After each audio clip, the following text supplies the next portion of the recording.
નમસ્કાર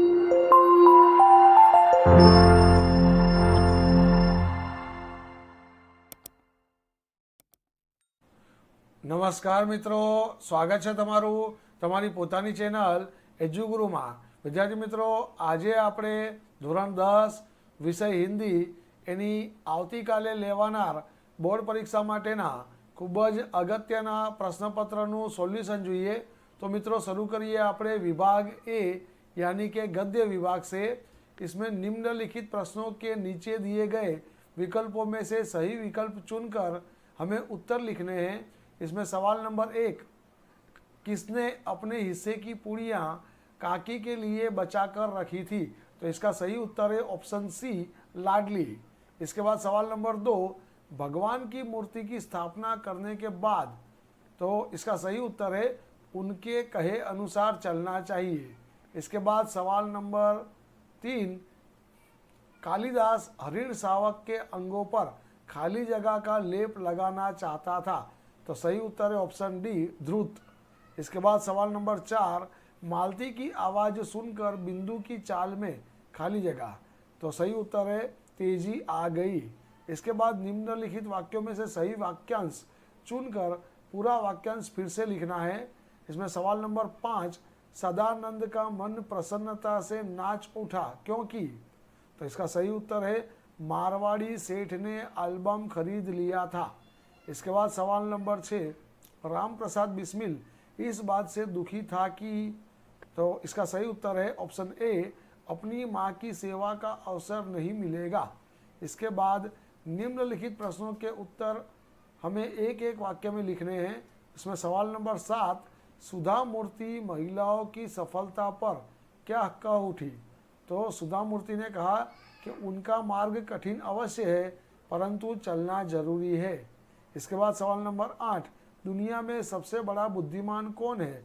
तो दुनिया में जो ज़्यादा खुश है वह सबसे बड़ा बुद्धिमान है। इसके बाद सवाल नंबर 9, एक नई शुरुआत के दोनों वैज्ञानिकों के नाम दीजिए।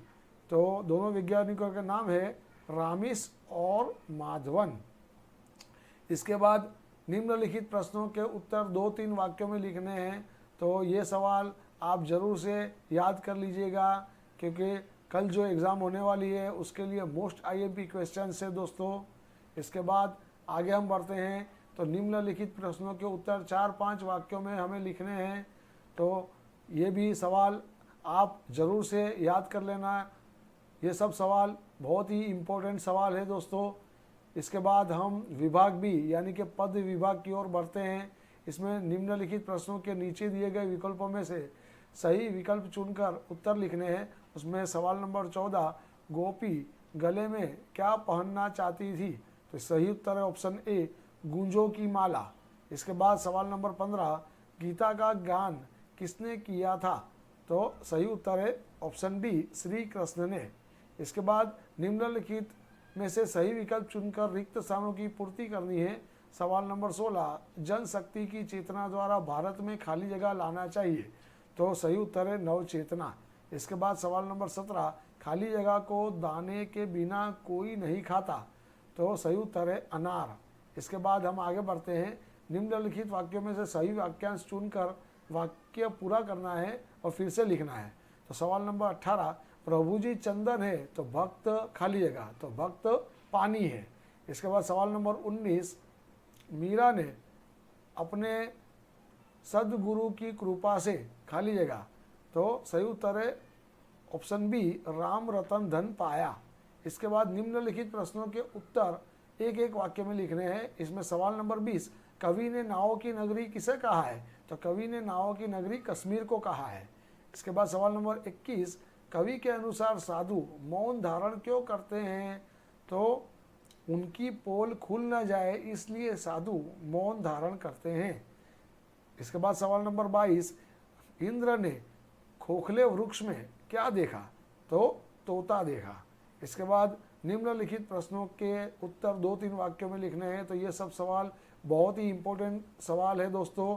कल जो बोर्ड एग्ज़ाम होने वाला है उसके लिए बहुत ही इम्पोर्टेंट सवाल है। तो ये सब सवाल आप अवश्य याद कर लेना। इसके बाद हम आगे बढ़ेंगे।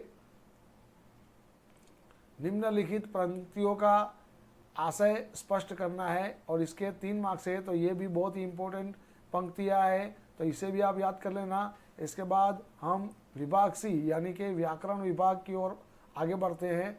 इसमें निम्नलिखित कहावत का अर्थ स्पष्ट करना है। मुख में राम बगल में छुरी, तो उसका अर्थ है कथनी और करनी में फर्क होना। इसके बाद शब्द समूह के लिए हमें एक शब्द देना है, भूख से आतुर, तो उसे कहेंगे हम क्षुधातुर।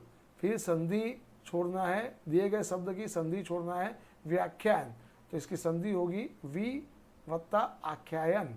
इसके बाद संधि को जोड़ना है, तप वत्ता वन, तो हो जाएगा तपोवन।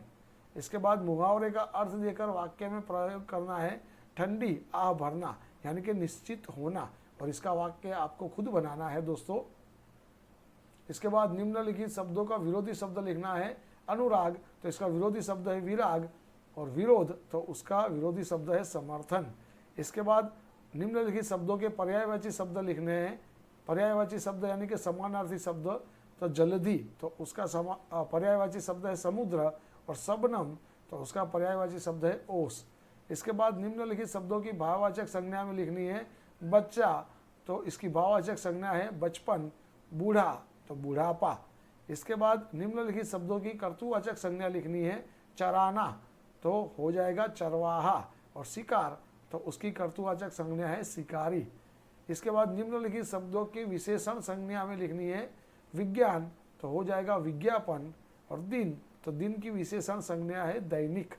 इसके बाद हम आगे बढ़ते हैं, निम्नलिखित समास को पहचानिए। कालिदास, तो उसका सही उत्तर है तत्पुरुष समास, और राम रतन, तो उसका सही उत्तर है कर्मधारय समास।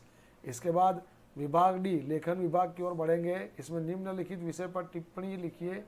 इसमें समाचार पत्र और कंप्यूटर, ये 2 विषय कल के लिए बहुत ही इम्पोर्टेंट है, तो ये दोनों टिप्पणी आप अवश्य याद कर लेना। टिप्पणी के 3 मार्क्स होते हैं दोस्तों। इसके बाद यहाँ पे हमको एक परिच्छेद दिया गया है, ये परिच्छेद को पढ़कर हमें प्रश्नों के उत्तर देने हैं, और इसके 4 गुण हैं।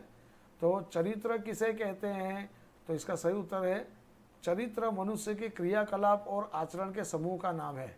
इसके बाद सवाल नंबर 46, चरित्र का क्या महत्व है, तो मानव के व्यक्तित्व का निर्माण करने वाला विभिन्न तत्वों में चरित्र का सबसे अधिक महत्व है। इसके बाद सवाल नंबर 47, पाश्विक शक्ति किसके सामने नहीं टिक पाती, तो चरित्र रूपी शक्ति के सामने नहीं टिक पाती। और इस परिच्छेद के लिए योग्य शीर्षक दीजिए, तो इस परिच्छेद का योग्य शीर्षक होगा मनुष्य का चरित्र। इसके बाद हम आगे बढ़ते हैं, पत्र लेखन पूछा गया है, और पत्र लेखन में रक्तदान का महत्व समझाते हुए पत्र लिखना है, और पत्र लेखन के 5 मार्क्स हैं। इसके बाद सवाल नंबर 50, इसमें कहानी लिखनी है, तो कहानी के लिए यहाँ पे नीचे दिए गए पॉइंट्स को ध्यान में रखकर हमें कहानी लिखनी है, और उसे योग्य शीर्षक एवं बोध भी हमें लिखना है। इसके बाद सवाल नंबर 51, इसमें किन्हीं एक विषय पर हमें निबंध लिखना है, और इसके 7 मार्क्स है। इसमें विषय है निबंध के विज्ञान के लाभालाभ, यानी कि विज्ञान के लाभ और हानि। फिर दूसरा एक विषय है प्रदूषण, एक विकट समस्या, और वृक्ष ही जीवन है। तो ये 3 सवाल जो कल बोर्ड एग्जाम होने वाला है उसके लिए मोस्ट इम्पोर्टेंट निबंध है दोस्तों। तो ये तीनों 3 आप निबंध अवश्य याद कर लेना।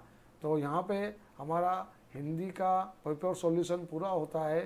तो दोस्तों वीडियो को लाइक कीजिए, शेयर कीजिए, फिर मिलेंगे नेक्स्ट वीडियो में। Wish you all the best.